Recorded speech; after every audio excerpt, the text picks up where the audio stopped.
शुरुआत करते हैं आज की कुछ खास बड़ी खबरों के साथ। भारत की अखंडता के प्रतीक लौह पुरुष सरदार वल्लभ भाई पटेल की 150वीं जयंती समारोह अभियान के तहत गोरखपुर में एकता यात्रा आयोजित की गई। इस अवसर पर सभी प्रतियोगियों ने राष्ट्रगीत वंदे मातरम का सामूहिक गायन गाया। इस दौरान सीएम योगी ने कहा कि व्यक्तित्व जाति मत और मजहब राष्ट्र से बढ़कर नहीं। वहीं इसके साथ ही उन्होंने कहा कि प्रदेश की सभी विधानसभा क्षेत्रों में आयोजित की जाने वाली ये एकता यात्रा का उद्देश्य नागरिकों में राष्ट्र की भावना को जागरूक करना है।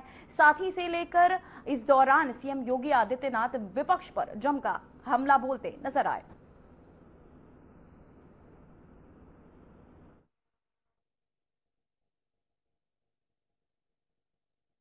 भारत की अखंडता के शिल्पी लौह पुरुष सरदार वल्लभ भाई पटेल को भारत की वर्तमान पीढ़ी सम्मान दे सके।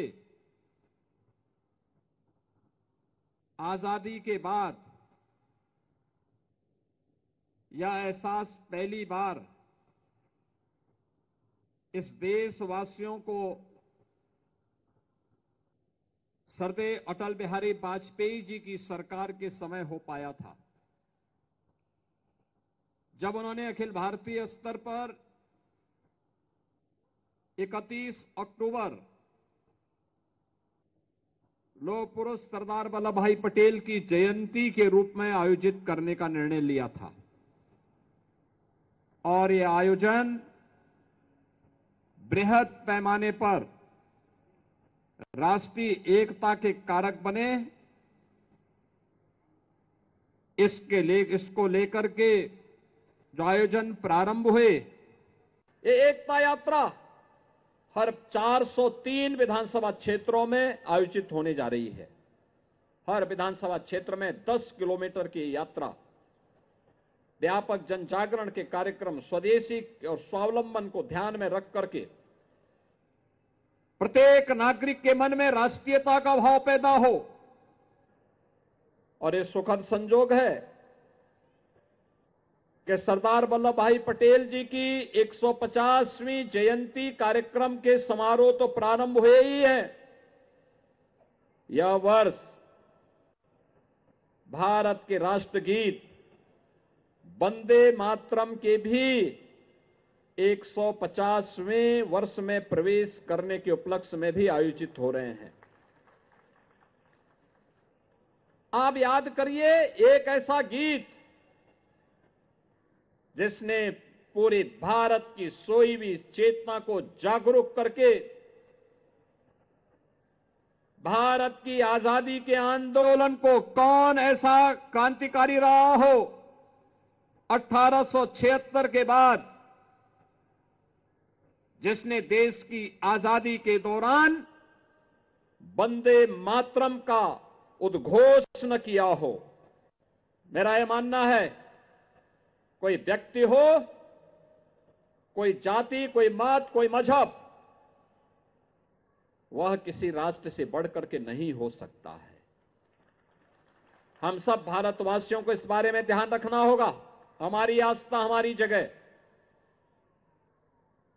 अगर हमारी आस्था हमारी राष्ट्रीय एकता और अखंडता में बाधा पैदा कर रही है, हमें उस आस्था को एक और करना होगा।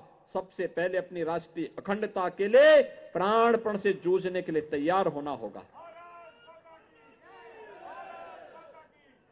भारत के एक नागरिक के रूप में हमारा दायित्व है।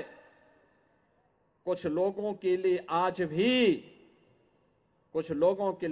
भी भारत की एकता और अखंडता से बढ़कर के उनका मत और मजहब बड़ा हो जाता है।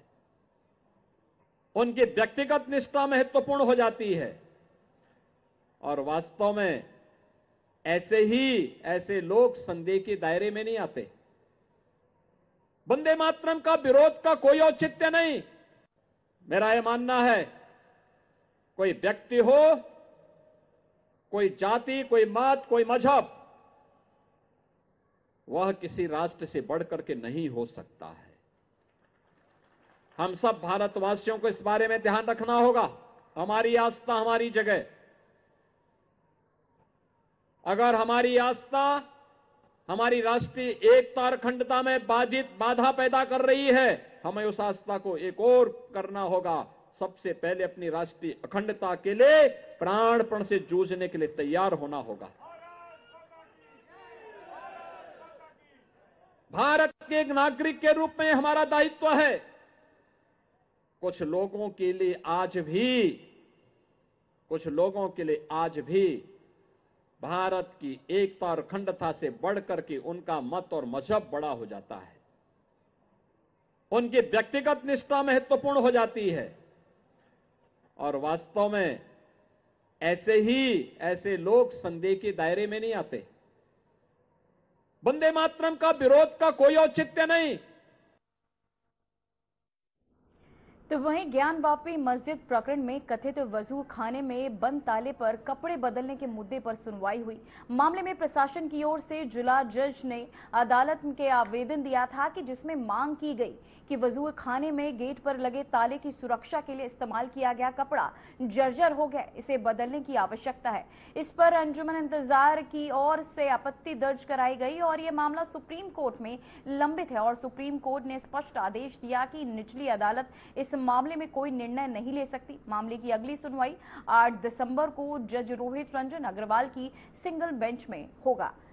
तो वहीं आपको बताते चले ज्ञानवापी मस्जिद विवाद मामला जिसे लेकर याचिका में एएसआई सर्वे की मांग की गई। सुप्रीम कोर्ट में मामला लंबित, तो वहीं 8 दिसंबर को होगी अगली सुनवाई। देखिए, ये कुल मिला के मामला 18 सन 22 का है। राखी सिंह वगैरह जो मुकदमा मां सिंगार गौरी का था, जिसमें अधिवक्ता कमीशन के आदेश के बाद जो सर्वे हुआ था, उस सर्वे में महादेव वहां मिले थे उस ज्ञानवापी परिसर में, जिसको महादेव भ्रम की स्थिति थी, विवाद था। इसको देखते हुए सिविल कोर्ट ने आदेश उसको सील्ड करने का दिया था। मामला सुप्रीम कोर्ट में गया, सुप्रीम कोर्ट ने भी इसको सील्ड कर दिया, प्रोटेक्ट कर दिया। अब चूंकि समय के साथ वो कपड़े और ताले खराब हो गए हैं, कपड़े फट गए हैं, इसलिए जिला शासकीय अधिवक्ता जो स्पेशल काउंसिल है, उनके द्वारा एक प्रार्थना पत्र जो है जिला कोर्ट में दिया गया कि फटे हुए कपड़े को आप बदल देवें। इस पे सुनवाई हुई, आपत्ति भी पड़ी, प्रति आपत्ति भी हुई। लोगों ने, विपक्ष ने अपनी जो है, मुस्लिम पक्ष ने अपनी आपत्ति भी लगाई। सुनवाई करने के बाद चूंकि जिला कोर्ट के संज्ञान में एक मामला आया है, ये सन 2020 का मामला है, 1246 मुकदमा नंबर, अश्विनी कुमार उपाध्याय वर्सेस जो है यूनियन ऑफ इंडिया, भारत सरकार का एक मामला अभी पेंडिंग है, चल रहा है, जिसमें पिछले दिसंबर में संभवतः आदेश दिया था, उस पर स्टे लगा हुआ है। क्योंकि कुल मामला मिला के ये देश में जितने भी मंदिरों का मामला चल रहा है, मुस्लिम पक्ष का आरोप है कि ये प्लेसेस ऑफ वर्शिप एक्ट से बाधित है, इसलिए कोई मुकदमा जो है मंदिर और मस्जिद का नहीं चलना चाहिए। मामला 1947 को लेके वो चल रहे हैं। इस पे अश्विनी कुमार उपाध्याय ने एक रिट याचिका दाखिल किया था कि ये जो है प्लेसेस ऑफ वर्शिप एक्ट को ही खत्म कर दिया जाए, ये जो है इनलीगल कानून ही है, जिस पर सुनवाई अभी चल रही है सुप्रीम कोर्ट में। क्या स्थिति है, तो जिला कोर्ट ने इसी आदेश को, जो इसी रिट को यहाँ कहा है माननीय जिला कोर्ट ने कि आप अपनी स्थिति, सुप्रीम कोर्ट की जो उस मुकदमे की स्थिति है उसको आप स्पष्ट करिए, उसकी कॉपी यहाँ लगाइए जिला कोर्ट में, और उस मुकदमे की जो वर्तमान स्थिति है, सुप्रीम कोर्ट ने क्या आदेश दिया है, क्या स्टे किया है, उसकी स्थिति को स्पष्ट करिए। क्योंकि हम लोग भी अब उस मुकदमे का सर्च अभी हम लोग अध्ययन नहीं किए हैं, अध्ययन कर लें तब सारी बातें क्लियर हो जाएगी। और कोर्ट ने कहा है कि 20 तारीख को आप स्थिति स्पष्ट करिए, इस पर सुनवाई होगी, उसके बाद हम निर्णय लेंगे कि कपड़ा बदला जाएगा या नहीं बदला जाएगा। ये कहते हुए एक नया आदेश जो माननीय जिला कोर्ट ने दिया है 20 तारीख के लिए स्थगित कर दिया। 20 को सुनवाई के बाद वो जो सुप्रीम कोर्ट का मामला है उसकी स्थिति को स्पष्ट करने के बाद ही जिला कोर्ट कोई निर्णय लेगा और अपनी स्थिति को जिला कोर्ट जो है स्पष्ट करेगा। इसलिए 20 तारीख तक का हम लोग भी इंतजार करेंगे, उस दिन सुनवाई होगी सारी चीजें। इसी खबर पर तमाम जानकारी के साथ हमारे संवाददाता घनश्याम हमारे साथ जुड़ चुके। घनश्याम जी, मैं जानना चाहूंगी क्या वजूखाने में लगे ताले के कपड़े को बदलने को लेकर दोनों पक्षों में सहमति बनी है? मुझे आपको बता दें कि आज जो है इस मामले की सुनवाई थी वाराणसी में, और उसमें जो है सुनवाई नहीं हो पाई क्योंकि सुप्रीम कोर्ट में यह मामला लंबी सुना जा रहा है और स्पष्ट तौर पे ये कहा गया कि जब तक इस मामले की सुनवाई सुप्रीम कोर्ट कर रही है तब तक जो है इस मामले में निचली अदालत कोई भी फैसला नहीं करेगी। और आपको हम बताना चाहेंगे पूजा, जी जी, कल जो है इस मामले की सुनवाई सुप्रीम कोर्ट में है। अब जी। देखना यह होगा कि कल सुप्रीम कोर्ट का क्या आदेश आता है या क्या सुनवाई करती है। जी पूजा। जी घनश्याम जी, सबसे पहले मैं जानना चाहूंगी कि ये हिंदू पक्ष ने कपड़ा बदलने की ये मांग तिथि जो है 20/11 को निहित की है। अब देखना यह होगा कि सुप्रीम कोर्ट का आदेश क्या है कल, जी जो कल आना है सुप्रीम कोर्ट का आदेश आए या क्या सुनवाई करता है और क्या आदेश करता है, उसके बाद ही इस मामले पे कुछ हद तक हम कर पाएंगे। जी घनश्याम जी, आपका बहुत बहुत धन्यवाद तमाम जानकारी के लिए। फिलहाल बुलेटिन में वक्त हो चुका है एक छोटे से ब्रेक का।